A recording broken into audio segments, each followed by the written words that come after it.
കണ്ണൂരിൽ എം.വി. ജയരാജൻ മത്സരിക്കും. ലോക്സഭാ തെരഞ്ഞെടുപ്പിൽ സ്ഥാനാർത്ഥിയായി മത്സരിക്കാൻ പാർട്ടിയുടെ ജില്ലാ സെക്രട്ടേറിയറ്റ് അംഗീകാരം നൽകിയിരിക്കുന്നു എന്ന വിവരമാണ് പുറത്തെത്തുന്നത്. പ്രമുഖരെ ഇറക്കി ലോക്സഭാ ഇലക്ഷൻ മത്സരം കളം പിടിക്കാനുള്ള CPIM നീക്കം. നേരത്തെ തന്നെ ഈ വാർത്ത പുറത്തെത്തിയിരുന്നു. കെ ശൈലജ അടക്കമുള്ളവർ, എളമരം കരീം അടക്കമുള്ളവർ, മുകേഷ് അടക്കമുള്ളവർ ഒക്കെയും രംഗത്തേക്ക് ഇറങ്ങും, കെ രാധാകൃഷ്ണൻ അടക്കമുള്ളവർ രംഗത്തേക്ക് ഇറങ്ങുമെന്നുള്ളതായിരുന്നു അറിവുകൾ. ഇപ്പോഴിതാ കണ്ണൂരിൽ എം.വി. ജയരാജൻ, CPIM ജില്ലാ സെക്രട്ടറി, പ്രമുഖ നേതാവ് എം.വി. ജയരാജൻ കണ്ണൂരിൽ മത്സരിക്കും എന്നാണ് അറിയാനാകുന്നത്. CPIM സംസ്ഥാന സെക്രട്ടേറിയറ്റിൻ്റെ തീരുമാനം കണ്ണൂർ ജില്ലാ സെക്രട്ടേറിയറ്റ് അംഗീകരിക്കുന്ന സാഹചര്യം കൂടി ഉണ്ടാകുന്നു.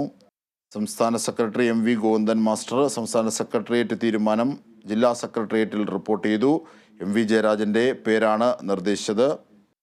വടകരയിൽ കെ ശൈലജയും കാസർഗോഡ് M.V. ബാലകൃഷ്ണനുമാണ് സ്ഥാനാർത്ഥികളാവുക.